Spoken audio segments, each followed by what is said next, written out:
Hi everybody, welcome back to Storytime with Grandma Kate. We're going to continue with Aesop's Fables today with one I had never heard of before. The storybook that I'm reading from actually is called the Aesop for Children with pictures by Milo Winter. And I checked this book out at our local library. And in this collection of Aesop's Fables, it has a story called The Peacock, which I had never heard before. So I'm excited to share it with you. If you remember when I read Mercury and the Woodsman, Mercury was a Greek god. Greek and Romans, had these stories about gods and goddesses, and Mercury was the god of communication.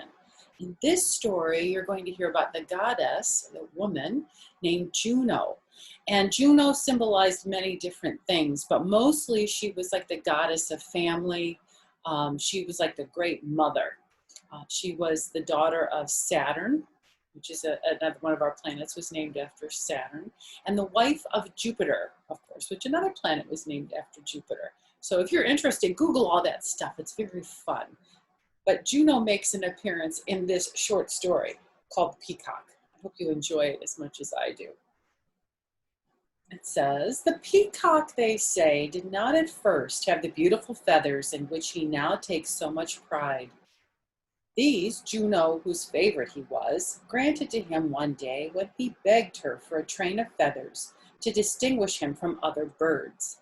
Distinguish means to make him different or to make him special or separate from the other birds.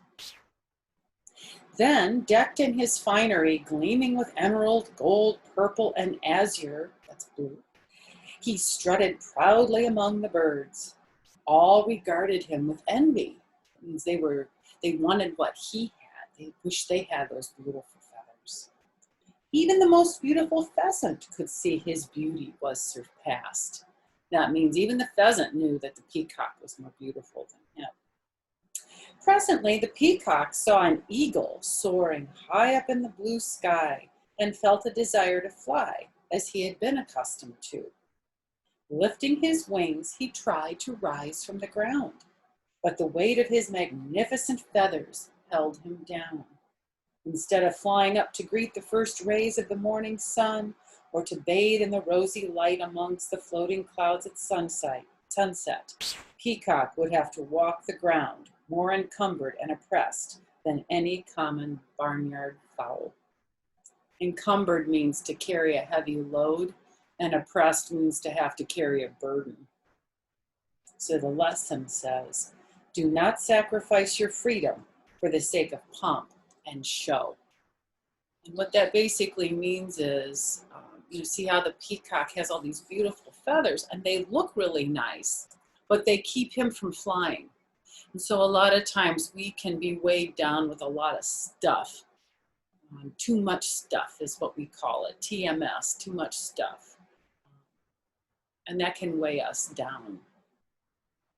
A lot of times I think it's a lot better to be simple and to be what I call functional, to be able to use what we have rather than being weighed down with heavy burdens or a lot of things to do too. So even though the peacock is lovely, he can't fly, he can't soar in the clouds. So he's pretty to look at, but he feels kind of stuck with that beauty. Anyway, I hope you have a wonderful day. I also hope you're enjoying these Aesop fables as much as I am. So continue to watch the playlist for the next one, and I'll see you next time. Bye-bye.